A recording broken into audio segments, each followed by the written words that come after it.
वाले, किसानों पर पानी की तोप से हमला करवाने वाले, किसानों पर बम वर्षा कराने वाले कोई लोकतांत्रिक सरकार नहीं हो सकती है। यह आतंकवादी वारदात करने वाली सरकार है और इस सरकार के खिलाफ हमारी जंग है।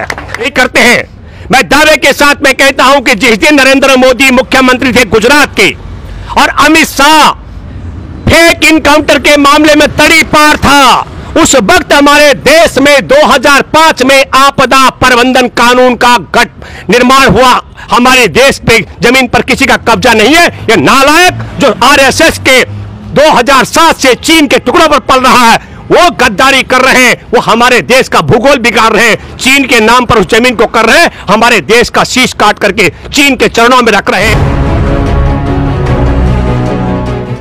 नमस्कार, मैं हूं भूपेंद्र रावत और आज आप सब लोग जानते हैं कि हमारे किसान आंदोलन को, दिल्ली को जो हमने घेरा हुआ है चारों तरफ से, पूरे 7 महीने हो चुके हैं। और आज ही के दिन 1975 में 46 साल पहले देश में अघोषित आपातकाल लगा था और आज हमारे देश में अघोषित आपातकाल है। और अघोषित आपातकाल जो आज हमारा आंदोलन खेती बचाओ लोकतंत्र बचाओ, इसको लेकर के देश के अलग अलग राज्यों में राज्यपाल के माध्यम से हमने इस देश में सोई हुई सरकार को, जिस तरीके से आपने देखा होगा 1929 में शहीद आजम भगत सिंह ने और बटुकेश्वर दत्त ने असेंबली में बम फेंक करके गूंगी और बहरी सरकार को जगाने के लिए बम फेंका था। उनका इरादा किसी की हत्या का नहीं था। ठीक उसी तरीके से आज हमने इस देश में सोई हुई जागी हुई नहीं बल्कि कंपनियों की मुनीमगिरी करने वाली सरकार को जगाने के लिए राज्यपालों के माध्यम से अपना मांग पत्र भेजा, 3 काले कानून को वापस कराने के लिए और न्यूनतम समर्थन मूल्य की गारंटी का कानून बनाने के लिए। और आज हम टिकरी बॉर्डर पर इस अवसर पर मेरे साथ में है अमृत कौर जी, दिल्ली से, जो पेशे से व्यापारी हैं, व्यवसाय है करती हैं, लेकिन हमारे पूरे किसान आंदोलन के साथ है, जो हम बार बार कहते रहे हैं। क्या कहते हैं? अन्न उगाने और अन्न खाने वालों का आंदोलन है। दूसरे हमारे साथ में हैं सरदार कुलवंत सिंह, भारतीय किसान यूनियन कोसा से।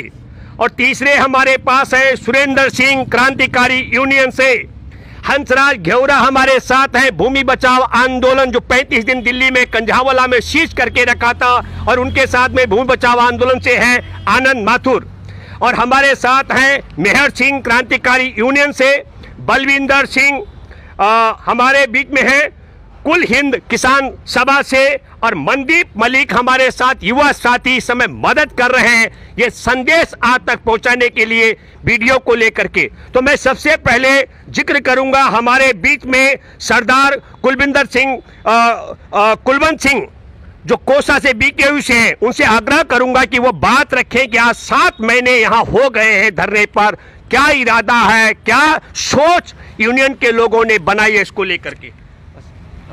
हमारा इरादा जो है भी 7 महीने हो गए हैं। अज राज्यपाल को सभी राज्यपालों को अं व्याकरण दिता है जो राष्ट्रपति के नाम से, वो सारा अज इसे दिन का सीगा, क्योंकि इन्होंने एमरजेंसी इस दिन लाई सी, इसे दिन ही अपना 26 तरीक ਨੂੰ ਉਹੀ ਇਹਨਾਂ ਦੀ ਐਮਰਜੈਂਸੀ ਹੁਣ ਦਾਰੇ ਲੋਕਾਂ ਤੇ ਲੱਗੀ ਹੋਈ ਹੈ।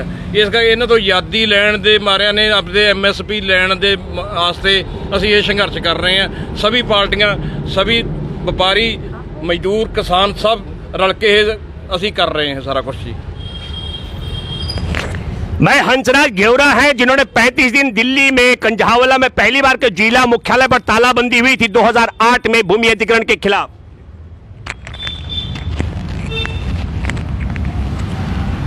साथियों, जिस तरह से आज 7 महीने हो गए हैं आंदोलन को चले हुए, और इसी सन 1975 में 26 जून को ही इंदिरा गांधी के द्वारा देश में आपातकाल घोषित किया गया था, लेकिन आज भी अघोषित आपातकाल की स्थिति में हम चल रहे हैं। और किसानों ने ये तय किया कि भले ही 7 साल लग जाएं, लेकिन जब तक हम इस आंदोलन में विजय प्राप्त नहीं कर लेंगे तब तक पीछे नहीं हटेंगे और इसी तरह से इस आंदोलन को गतिमान बनाए रखेंगे। और आज राज्यपालों के द्वारा सरकार को जगाने के लिए एक मैसेज दिया गया है कि इसको ये जो कृषि काले कानून 3 बनाए गए इनको वापस कराने के लिए धन्यवाद। अभी क्रांतिकारी यूनियन के हमारे साथी मेहर सिंह जी बात करेंगे। ਅਸੀਂ ਪਿਛਲੇ 7 ਮਹੀਨੇ ਤੋਂ ਇੱਥੇ ਬੈਠ ਰਹੇ ਹਾਂ ਜੀ ਟਿਗਰੀ ਬਾਰਡਰ ਤੇ ਕਿੰਨਾ ਜੇ ਕਿ ਸਾਡੇ ਕਾਨੂੰਨ ਰੱਦ ਨਹੀਂ ਹੋ ਰਹੇਗੇ ਉਹਨਾਂ 'ਚ ਕਹੀਂ ਜਾਵਾਂਗੇ ਨਹੀਂ ਤੇ ਇੱਥੇ ਹੀ ਬੈਠੇ ਰਵਾਂਗੇ। ਭਾਣਾ ਸਾਨੂੰ 7 ਸਾਲ ਲੱਗ ਜਾਣ ਤੇ ਭਾਣਾ 700 ਸਾਲ ਲੱਗ ਜਾਣ, ਕਿਤਨਾ ਮਰਜ਼ੀ ਚਿਰ ਲੱਗ ਜੇ, ਸਾਡੀਆਂ ਪੀੜ੍ਹੀਆਂ ਤੋਂ ਪੀੜ੍ਹੀਆਂ ਇੱਥੇ ਬੈਠੀਆਂ ਰਹਿਣਗੀਆਂ, ਅਸੀਂ ਇੱਥੇ ਹੀ ਰਵਾਂਗੇ जी। ये आंदोलन केवल किसानों का नहीं है, ये आंदोलन है जो कमेरा वर्ग है, मतलब जो कमा के और जो पसीना बहा के कमाता है और अपने परिवार का गुजारा करता है। और कुछ लोग इस देश में वो हैं जो केवल लुटेरा वर्ग है, जो लूट रहा है, जो कोई काम नहीं कर रहा है, लेकिन देश के जो संसाधन है उनको लूट रहा है। और आज इस आंदोलन को 7 महीने हो गए हैं, तो यहाँ पे किसी को भी ये नहीं है कि ये 7 महीने, अपितु जो किसान है वो खुशी मना रहा है कि आज हमने 7 महीने पूरे करे हैं। ये 7 महीने क्या 7 साल लग जाएं तो किसान यहाँ से डिगने वाला नहीं है। और ये 3 कृषि काले कानून को वापस करा के और MSP के ऊपर एक लीगलाइज कानून बना के ही उठेगा। क्योंकि आपको पता है, आप देखते हैं कि जो एक दुकानदार, छोटे से छोटे दुकानदार को पता होता है कि उसकी वस्तु जो MRP सरकार ने लीगलाइज कर रखा है, तो MRP की तरह ही MSP किसान को देना पड़ेगा और वो किसान का जन्मसिद्ध अधिकार है, उसे लेके रहेगा। अभी हमारे बीच में दिल्ली में छोटा व्यवसाय करने वाले अमृत कौर आई हुई हैं। मैं उनसे आग्रह करूंगा कि वो किसान आंदोलन में जुटी हुई हैं, नवंबर से निरंतर समर्थन में बात रखेंगे। मेरा ये एक मानना है और कहना भी है उन सभी घर बैठे हुए लोगों से कि आप ये समझकर मत बैठिए कि ये किसान हैं और सिर्फ यही अपनी लड़ाई लड़ रहे हैं। ये लड़ाई उनके लिए नहीं है, ये लड़ाई एक्चुअली हमारे लिए लड़ी जा रही है। क्योंकि अगर वो अन्न उगाना नहीं करेंगे, उगाएंगे नहीं, तो हम कैसे खा पाएंगे उस अन्न को? क्या हम अपने घरों में गेहूँ, चावल और ये सब क्या गमलों में उगाएंगे? क्या वो खेत, जो हमें खेत नसीब हो रहे हैं, अगर वो ज़मीन किसानों से छीन ली जाएगी, तो आप सोचिए कि जो स्टोरेज का, प्राइवेटाइजेशन का और कॉन्ट्रैक्ट फार्मिंग का जो ये काले कानून लाए गए हैं, तो उसका क्या प्रभाव पड़ेगा, ये सोच आप अभी सोच नहीं रहे हैं इस चीज़ को कि ये सब पर इफेक्ट करेगा। जो चीज़ आज आप सपोज मान लीजिए हमें 10 रुपए में मिलती है, वो हमें 500 रुपए में मिलेगी। ये चीज़ आपको अभी रियलाइज़ नहीं हो रही है घर बैठे हुए। तो मैं सबको यही कहना चाहूँगी कि आप आइए, इस आंदोलन से जुड़िए, क्योंकि ये आंदोलन जो है सिर्फ किसानों का नहीं है, वो हमारे लिए लड़ा जा रहा है। तो प्लीज़ आइए और समर्थन कीजिए। और जो लोग अंबानी, अडानी, जो हम लोगों को दास बना देना चाहते हैं, RSS के लोग, जो दास प्रथा खत्म हो गई थी, वो ये चाहते हैं कि इनको दास बना दिया जाए। तो दास प्रथा खत्म करने के लिए हम सबको एकजुट होना पड़ेगा। बिल्कुल। अभी कई बार मैं ये बात दावे से कह सकता हूं कि जब हम लोग देखते हैं, जिनको लोग मेन स्ट्रीम मीडिया कहते हैं, किस तरीके से हमारे किसानों पर आरोप लगता है कि हम कानून का पालन नहीं करते हैं, मैं 2-3 बड़े उदाहरण आप सब लोगों के सामने प्रस्तुत करना चाहता हूं। लोकतंत्र में ना कहने की आजादी, ये लोकतंत्र की आत्मा होती है।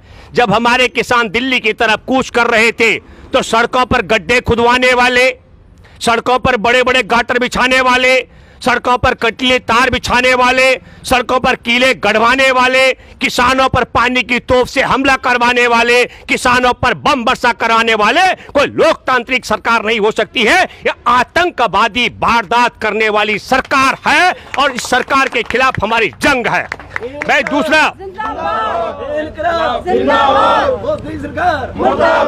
मैं दूसरा जिक्र करना चाहता हूं। हमारे किसानों पर आरोप लग रहा है कि हम कानून का पालन नहीं करते हैं। मैं दावे के साथ मैं कहता हूं कि जिस दिन नरेंद्र मोदी मुख्यमंत्री थे गुजरात के और अमित शाह फेक इनकाउंटर के मामले में तड़ी पार था, उस वक्त हमारे देश में 2005 में आपदा प्रबंधन कानून का निर्माण हुआ, आपदा प्रबंधन कानून 2005। और वो कानून क्या कहता है कि महामारी में जिस परिवार का कोई सदस्य मरेगा उसको परिवार को 4-4 लाख रुपए सरकार को राहत के रूप में देना अनिवार्य होगा। ये हमारे देश में आपदा प्रबंधन कानून 2005 की धारा 12 के तहत है। और हमारी देश की जो सरकार आतंकवादी वारदात करती है, किसानों के रास्ते रुकवाने के लिए, विरोध प्रदर्शन को रुकवाने के लिए सड़कों पर गड्ढे खुदवाती है और कटीले तार बिछाती है, कीले गढ़वा देती है, वही नालायक सरकार हमारे देश के कानून को नहीं मानती है, जो आपदा प्रबंधन के तहत धारा 12 के तहत देश में एक एक कोरोना से जान गंवाने वाले को 4-4 लाख रुपए देने का प्रावधान है। मैं ये बात इसलिए भी कहना चाह रहा हूं, ये मसला ताली का नहीं है। देश भर में जिस किसान मजदूर के परिवार में कोरोना से जान गई है, उन सब लोगों को भी एकजुट होना पड़ेगा। और मैं अपील करता हूं, ये सारी डिटेल और जानकारी लेकर के आप हमारे दिल्ली में टिकरी बॉर्डर, हमारे सिंगू बॉर्डर और हमारे गाजीपुर बॉर्डर में पीड़ित परिवार के लोगों की पूरी रिपोर्ट लेकर आप पहुंच सकते हैं, ताकि हम लोग इसकी पैरवी कर सके। हमारे देश की नालायक सरकार न देश के अन्नदाता का सम्मान कर रही है, न देश के संविधान का सम्मान कर रही है। और ये भी आप देख रहे हैं, चीन कब्जा करके बैठा हुआ है। एक और बात मैं कहना चाहता हूं, संसद के अंदर प्रधानमंत्री बोले थे एमएसपी है, एमएसपी थी, एमएसपी रहेगी, और हमारे किसानों का धरना चल रहा है। और धरने के बीच में बिहार में 800 रुपए प्रति क्विंटल की दर से किसान को गेहूं के समर्थन मूल्य में कम पैसा मिला, और बाजरे में देश के अंदर 1100 रुपए प्रति क्विंटल के हिसाब से कम मिला। संसद के अंदर भी हमारे देश का प्रधानमंत्री झूठ बोलता है। जिस दिन गलवान घाटी में 15 जून को हमारे निहत्थे के 20 जवानों को पीट पीट करके मार डाला चीनी सैनिकों ने भारत में घुस करके, और चैत्र को घायल कर दिया, उसके बाद 19 तारीख को ऑल पार्टी मीटिंग के बाद देश के प्रधानमंत्री ने कहा था हमारे देश में कोई नहीं घुसा है, कोई नहीं घुसाया है, हमारे देश पे जमीन पर किसी का कब्जा नहीं है। ये नालायक जो आरएसएस के 2007 से चीन के टुकड़ों पर पल रहा है, वो गद्दारी कर रहे हैं, वो हमारे देश का भूगोल बिगाड़ रहे हैं, चीन के नाम पर उस जमीन को कर रहे हैं, हमारे देश का शीश काट करके चीन के चरणों में रख रहे हैं, हमारे देश के खेत खलिहानों को छीन करके अदानी अंबानी की तिजोरी में कैद करके रख रहे हैं। और हमारे देश में जो कोरोना में जिनकी हत्या करवाई मोदी सरकार ने, उन लोगों को 4-4 लाख रुपए से वंचित रख रहे हैं। और हमारे देश के अंदर जो देश में देश को बचाने, खेत को बचाने, लोकतंत्र को बचाने की जो लड़ाई चल रही है, इसको बदनाम करने का षड्यंत्र कर रहे हैं। पर हम सब किसान एक थे, एक है, और देश में अन्न उगाने वाले और अन्न खाने वाले एक थे, एक हैं, एक रहेंगे। धन्यवाद। जय हिंद, जय जवान।